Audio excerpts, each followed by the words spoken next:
இடுக்கி மாவட்டம் மூணாறில் வாடகை வாகன ஓட்டுநர்கள் சார்பில் வேலைநிறுத்தம் போராட்டம். மூணாறில் ஆன்லைன் வாடகை வாகனங்கள் மற்றும் இரட்டை மாடி சுற்றுலா பேருந்து வருகையால் மூணார் அனைத்து வாடகை வாகன ஓட்டுநர்களின் வாழ்வாதாரம் பாதிக்கப்படுகிறது.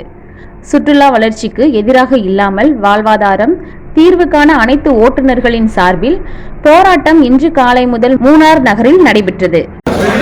எங்களுடைய வாழ்க்கையை, அதாவது டிரைவர் தொழிலை பாதிக்கும் விதமாக இப்போ கொஞ்ச நாட்களாக எங்கள் தொழிலை பாதிக்க நிலைமையாக கொண்டு போய்கின்ற இந்த நடவடிக்கையை கண்டித்துக் கொண்டும், உல்லாசத்தில் என்று சொல்லக்கூடிய பஸ்ஸை 1 வருஷத்துக்கு முன்னாடி விட்டார்கள். அதனால் எங்களுடைய வாழ்க்கை பாதித்தது. இதை நாங்கள் கவர்மெண்ட் தளத்தில் கொண்டு போய் செல்லும் பொழுதும் அவர்கள் நாங்கள் சொன்னதை ஏற்கவில்லை. இப்பொழுது அதேபோல ஓலா, ஊப்பர், அதேபோல பைக் ரெண்ட் போன்ற தினமுல்லை செய்திகளுக்காக தேனி செய்தியாளர் ஜீவா. செய்திகளை உடனுக்குடன் தெரிந்து கொள்ள தினமுல்லை நியூஸ் தமிழ் சேனலை சப்ஸ்கிரைப் பண்ணுங்க.